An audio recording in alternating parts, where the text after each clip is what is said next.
Uh, well, hey, welcome back everybody to Rinse with Grandpa.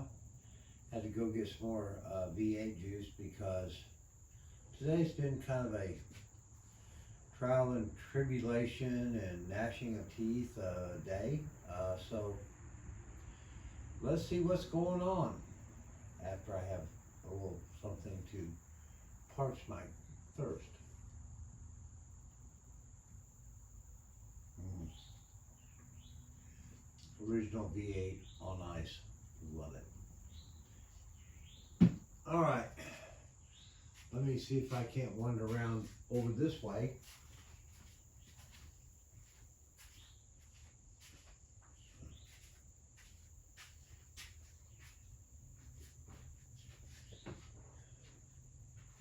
Yeah, I'm going to sneak up on all you guys. Okay. Well, as you have seen from some of our last couple of videos, Grandpa went down to Summit Racing and got him some shiny parts. And this is just a mock-up, so don't get overly excited, but doesn't that look nice? Now, I will tell you, that didn't come with the heads. Thanks to my local O'Reilly store and Brian, he got me hooked up with this. And let's just kind of stumble over to the other side and see what they look like.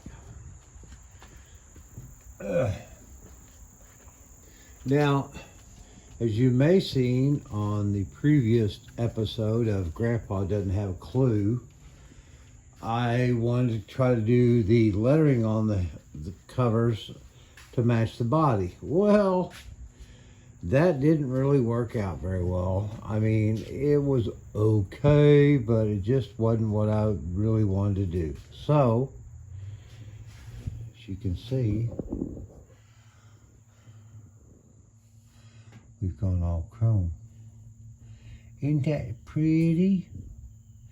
Yeah, I like this much better than color. Much, much better. So, I was high on acetone fumes most of the afternoon, that and a couple of cold adult beverages. But we got it done now. This is a mock-up now. In doing this, thinking, oh, this will be a quick thing, blah, blah, blah, you know, pop and, you know, plug and play. Wrong.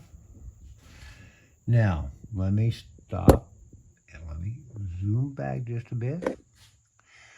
When I purchased this vehicle, I was told that as far as anybody knew, this 318 came out of a 73 series Chrysler product. Don't know what. I have never run the block numbers or anything, and probably ought to, but it's a 318.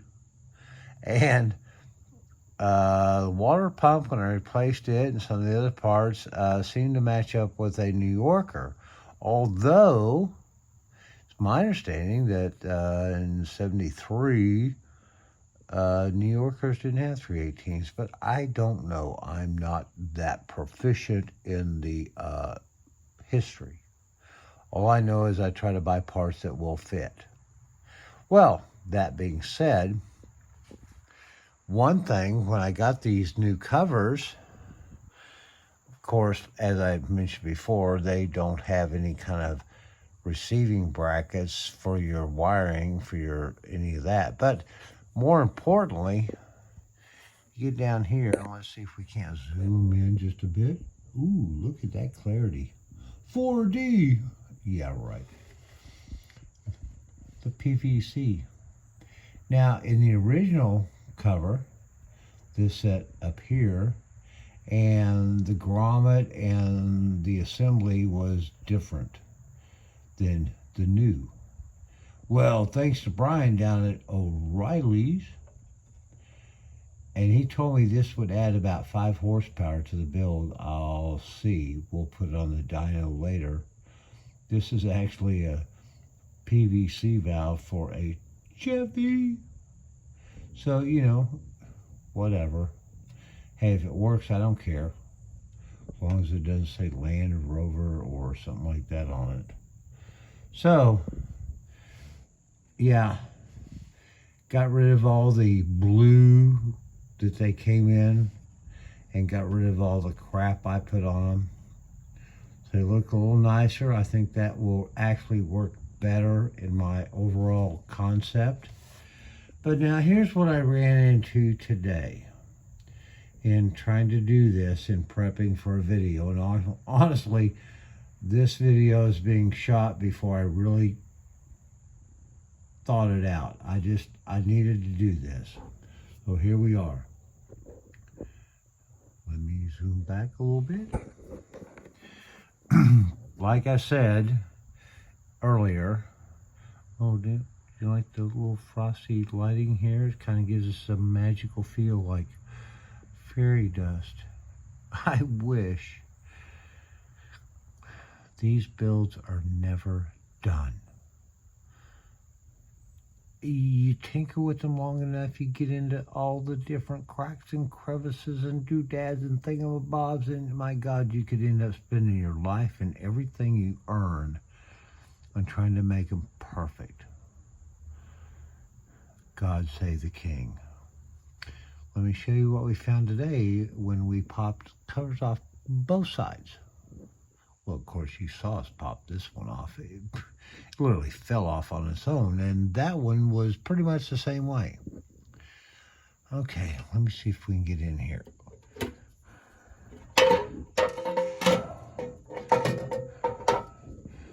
Okay, give me a second here, boys and girls. I may have to kind of rig this up because I wasn't quite sure how this was going to go. Let's see if I can kind of prop you up a little bit here. Now, let me do this. Get the appropriate amount of equipment on the scene, which means if you need two hands to position the camera, do so.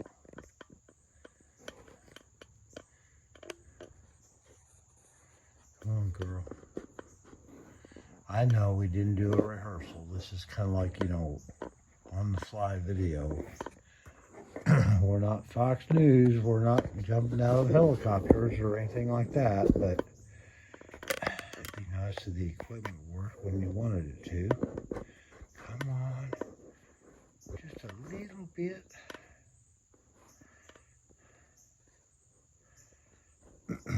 I've been hesitating about getting out my big tripods because they're kind of cumbersome in doing a lot of this tighter shot stuff, so I've been operating off a little inexpensive carry around tripod that I picked at the big box store, the Big W, and this actually works very well.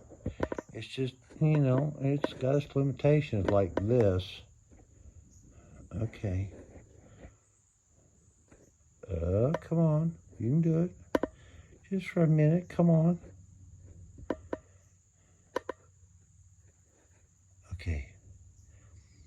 I'm not going to breathe, so if I get real quiet, it's because I'm running out of oxygen. Hold on.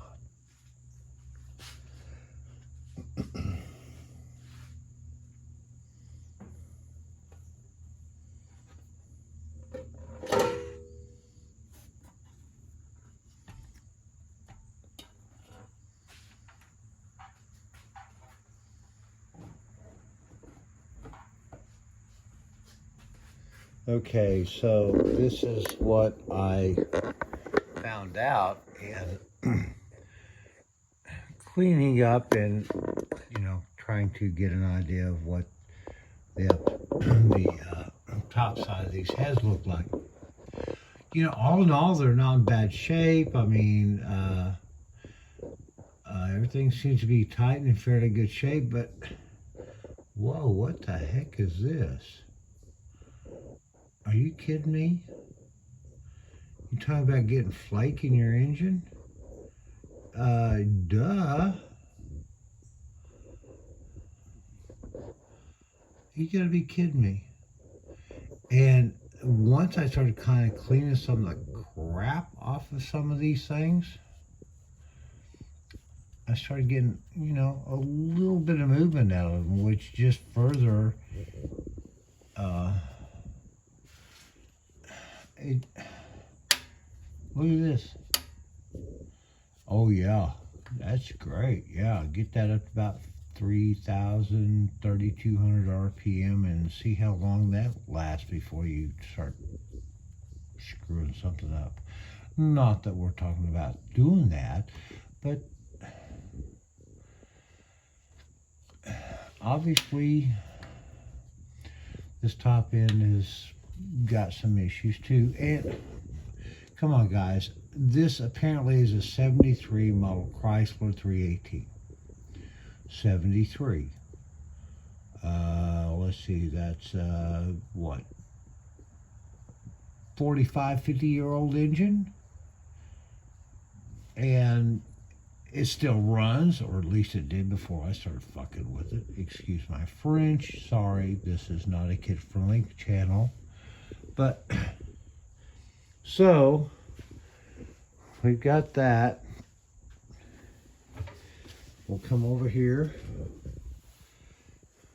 because we want to be all-inclusive, not just that side of the engine, but this side of the engine as well.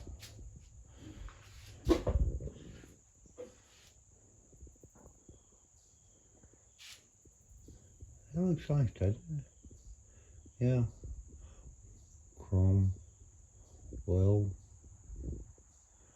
all that. So, yeah, real pretty. Let's see if we can get this one off with one hand.